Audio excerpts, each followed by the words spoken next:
Hola, hola, ¿cómo están?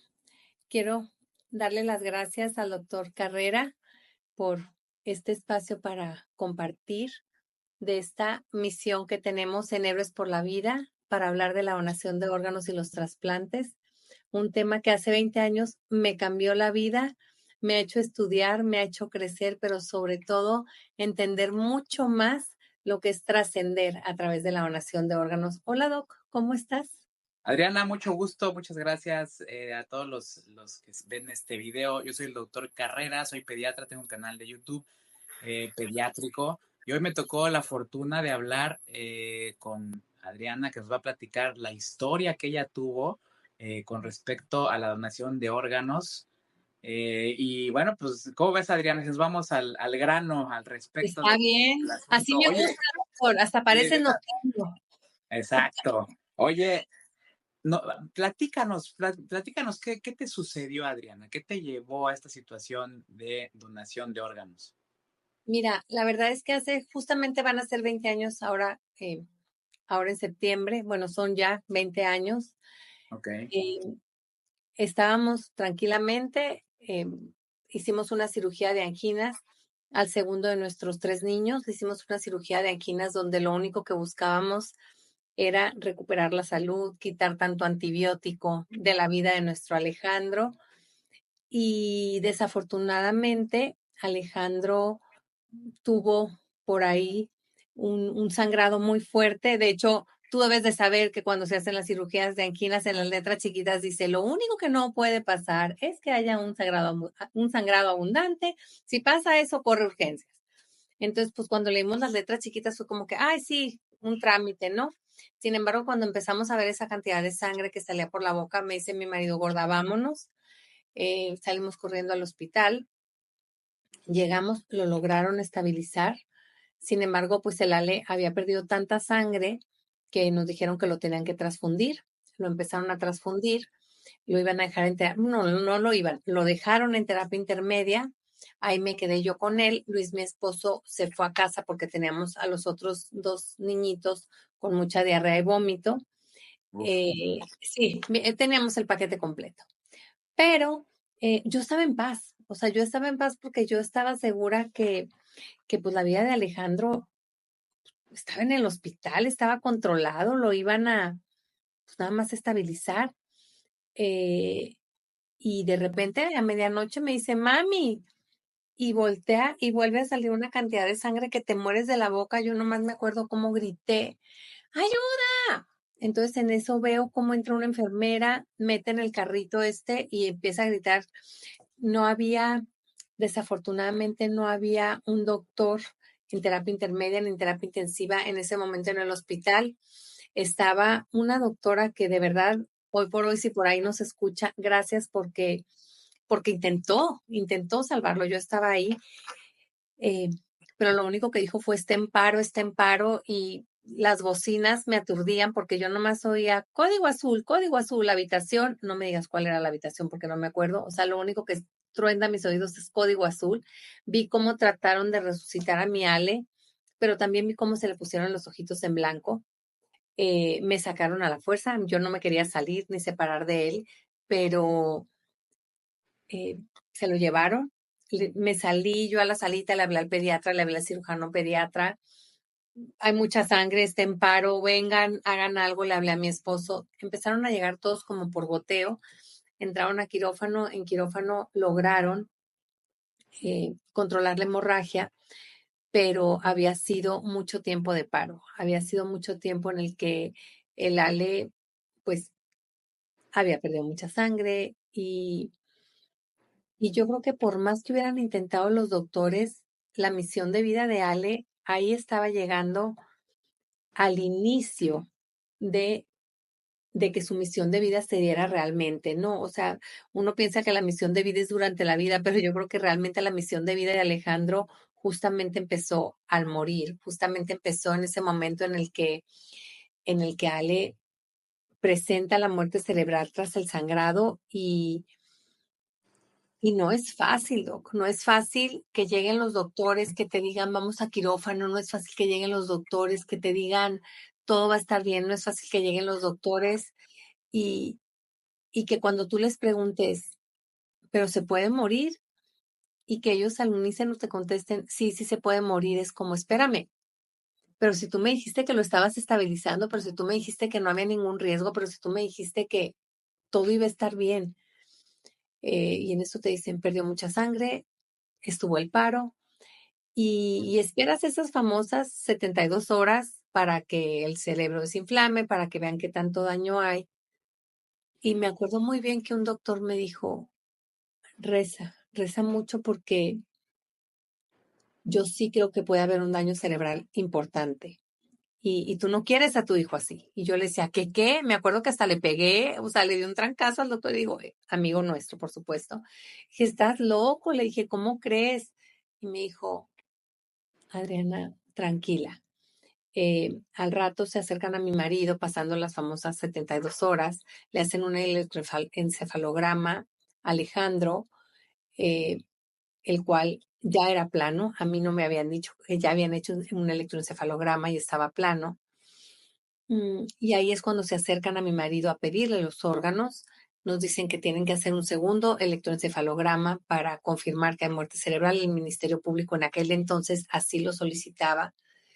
Y cuando se acercan a decirte, en realidad fue mi esposo el que se acercó a decirme, gorda, que si queremos donar los órganos, yo le dije, pero ¿cómo se atreven? O sea, ¿cómo se les ocurre pedirme los órganos de mi hijo? O sea, tienen que luchar hasta que se apague. ¿Por qué? Pues porque cuando una persona tiene muerte cerebral, está intubada, está en un cuartito de terapia intensiva, tú lo sientes calientito y no sé si todas las personas que nos están oyendo hoy, Hijo, o sea, pero no, y además un muerto yo lo concibo como una persona helada, no una persona calientita. Y mi Ale estaba calientito, o sea, yo me acercaba a mi Ale y le tocaba aquí su naricita, su carita, y mi Ale pues estaba calientito, no me podían estar diciendo que estaba muerto, si para mí los muertos están helados y tiesos, ¿no? Mi hijo estaba calientito y yo podía sobarle su manita y podía sobarle su carita y yo lo veía vivo. ¿Por qué? Porque yo en aquel entonces no sabía que muerte cerebral era igual a que ya había fallecido. El término muerte cerebral, y ahorita ojalá no lo puedas aclarar, Doc, ¿qué es el término muerte cerebral? ¿Cómo podemos llevar a más personas a que entiendan que muerte cerebral es igual a que el paciente ya falleció y que tenemos una gran oportunidad como la tuve yo de decir sí, como tuve esa grandísima oportunidad de entrar en mí cuando mi marido me dijo, con todo y el enojo, con todo y la rabia, con todo y la confusión, con todo ese tsunami que sientes, y afortunadamente, y lo digo con mucho cariño para mi esposo, siempre le he creído, o sea, estoy casada con un hombre que siempre he considerado sensato, sabio, bueno. Entonces, cuando él me dijo, gorda, tenemos que donar, fue como, si él ahorita está pensando y está diciendo eso, yo lo tengo que seguir porque yo estoy muy confundida. Yo estoy aferrada a que mi hijo viva, porque eso es lo que se aferra a una mamá que no entiende que es muerte cerebral. Y pues no sé si sea buen momento para que nos los expliques, doctor. antes que eso, Adriana, bueno, quisiera, me dejaste en shock, digo, No, porque la verdad es que al ser doctores, también, como hace rato platicábamos, la gente piensa que como somos fríos, ¿no? Y no, sí, vivimos eso bien, bien, bien de cerca. Y bueno, la verdad es que tu historia es de las historias que, pues, en general, pues nadie como papá quisiera vivir, ¿no? no. Te tocó vivirla y me gustaría que nos platicaras en este día de la donación de órganos, ¿qué fue lo que te llevó a tomar la decisión final de sí donar los órganos de tu pequeño? O sea, ¿qué te llevó a eso? ¿Qué te impulsó? Porque debe ser un shock, o sea, y sobre todo cuando no tienes información previa de lo que es la muerte cerebral, el trasplante de órganos, la donación de órganos, todo eso, porque imagino que no lo tenías. En el momento, ¿qué fue lo que dijiste? Bueno, va. Fíjate que fue muy curioso porque yo dije, pues si quieren eso, adelante, pero yo no voy a hacer nada. Entonces estaba ahí el Ministerio Público y dice, señora, pero es que ocupamos papeles. Pues por mí, háganle como quieran. Yo no voy a hacer nada. Lo No único que les pasa dije es, nada. ¿cuánto tiempo toma? ¿Cuánto tiempo toma? ¿En cuánto tiempo me puedo llevar a mi niño a enterrar? O sea, yo lo que ya quería es bien curioso, pero lo que yo ya quería era que se me quitara el olor a sangre que tenía aquí en la nariz. O sea, era un olor penetrante a sangre, a hospital, a eso que huele en los hospitales que de repente dices, ah. yo ya quería dejar de oler eso, entonces me acuerdo que me dijeron, pues son unas horas, tenemos que confirmar con un segundo encefalograma, el niño entra a quirófano a las 9 de la noche para extraer órganos y ahí afortunadamente tuve la suerte gigante de que mi mamá dijo, mijita, no te apures, yo voy a la casa por los papeles. Tuve la suerte de que Ricardo, mi hermano más pequeño, dijera, no te preocupes, hermana, yo me voy a quedar con el morro, hasta que esto acabe, yo me quedo aquí, tú vete a avisar a los otros hermanos, y así lo hicimos. Mi esposo y yo nos fuimos a avisarle al hermano mayor, Luis, y al hermano menor, Diego, de lo que estaba pasando, que eso es muy complicado también, el avisarle a los hermanos de la muerte cerebral y de que ya no va a ir a Disney con ellos como era el plan, y incluso deshacer la maleta que ya tenían hecha juntos, porque pues chin, él ya no Ay, va a ir a ay, Disney. Sí, ya párale, hombre. no, pero es No, que es no, la no vas a verdad. hacer aquí No, pero es que es la verdad, esa es la Sí, realidad. claro, pues es la realidad. Al final es la Pero realidad. Pero también quiero que entendamos algo. Sí. También viví algo bien bonito. Estando en la funeraria, ya que Ricardo me habló, me dijo, hermana, ya vamos camino a la funeraria, vete yendo.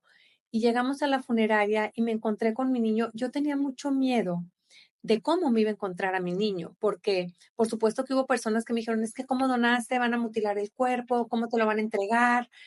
Y yo decía, si mi marido me dijo que yo dijera que sí, era así. Tú me preguntabas, ¿cómo le hiciste? Le creía a mi viejo. Le Ok. creía a mi viejo. Yo le creía a él que él ya había investigado, que él ya había preguntado, que él ya se había súper asegurado de que lo que estábamos haciendo era una decisión correcta.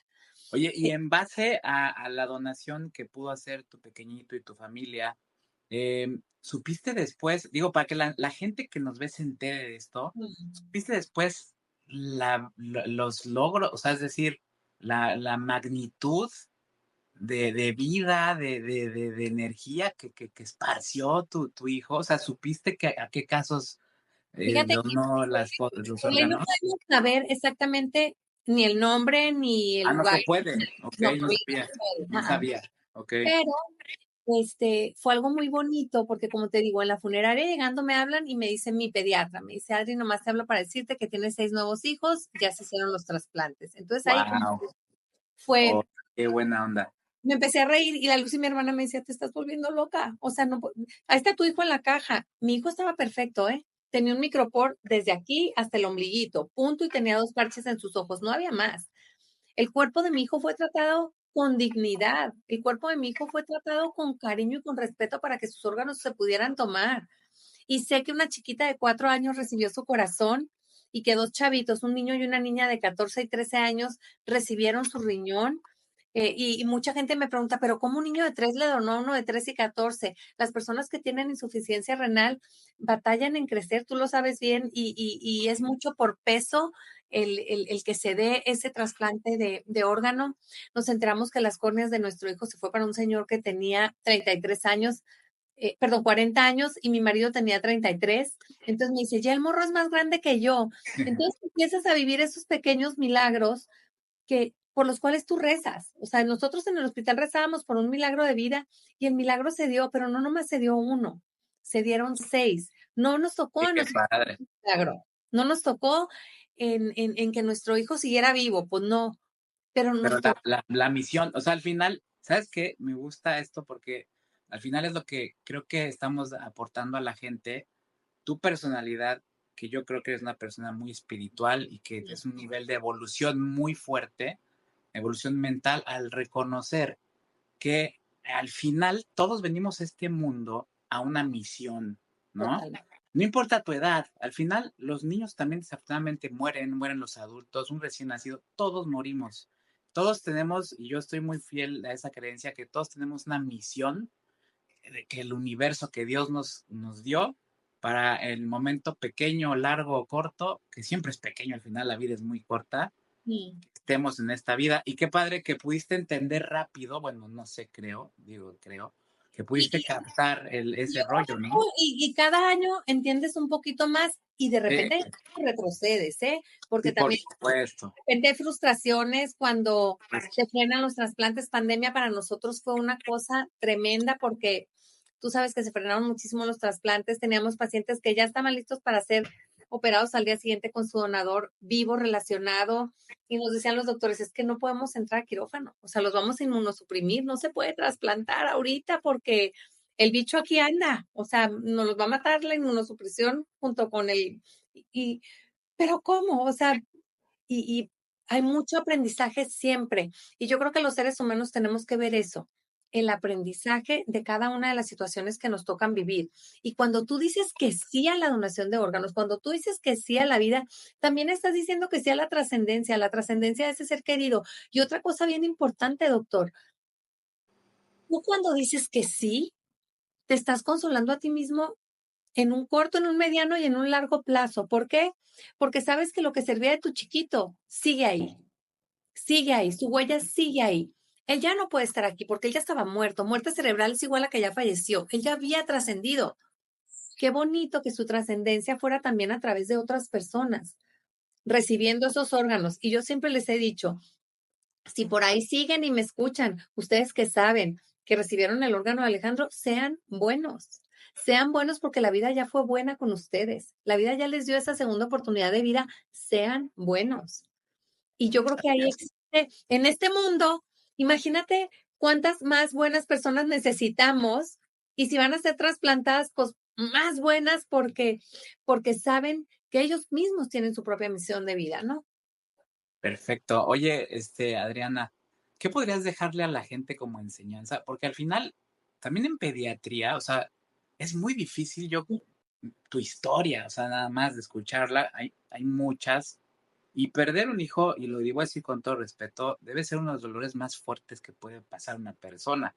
Y también el hecho de donar los órganos de tu hijo, pues debe ser una decisión también bien difícil para todo tipo de mentalidades que hay en el mundo al final, ¿no? ¿Tú qué podrías decirnos a la gente que está viendo este video respecto a la donación de órganos en niños? Bueno, en general, ¿no? Pero ¿qué podrías, qué conclusión podrías darnos? Que nuestro hilo de inicio y de fin de la vida ya está. Desde el momento que llegamos a esta vida, ya tenemos la rayita del final pintada. Lo único que tenemos que hacer es ser parte de ese espacio-tiempo de la vida de otras personas. Si a ti ya no te va a tocar, sí le puede tocar a alguien más. Y me imagino muchísimo a Ale diciendo, claro, mi mamá dijo que sí, claro. O sea, sí está triste mi mamá, pero mi mamá también entiende que, que necesitamos un milagro y el milagro no es para mí. El milagro es para Juan, para Pedro, para María, para Yolanda, que van a recibir esos órganos. Y tenemos que entender la vida así. No nos podemos pelear con el dolor, no nos podemos pelear con la vida, no nos podemos pelear con el tiempo que nos toca vivir. Tenemos que dejar fruto en ese tiempo que nos toca vivir. Wow, qué bonitas palabras. La verdad es que qué padre que pudimos hacer esta llamada, Mm. este video, porque yo aprendo otra vez. Ay, qué lindo. La vida, como sea, te va dejando enseñanzas y hoy fue un día de mucha enseñanza también para mí, por tu experiencia, por tus palabras, y creo que también a la gente, tus palabras pueden inspirarlas mucho. Muchas No, hombre, gracias, gracias a Adriana. ti y que haya más personas que digan que sí a la vida, en pediatría, en adulto, en lo que sea. Tú ayúdanos, Doc, porque mucha gente te escucha y el que tú hables de la donación de órganos como ese acto de amor, ese acto voluntario para salvar vida de otras personas, nos ayuda a tener una humanidad más linda, que tanto se necesita hoy. Claro que sí, así lo haré, así lo haré. Muchas gracias, Adriana. Que Bendiciones, vaya hasta muy luego. bien. Saludos Bye a bye. todos. Igual. Bye.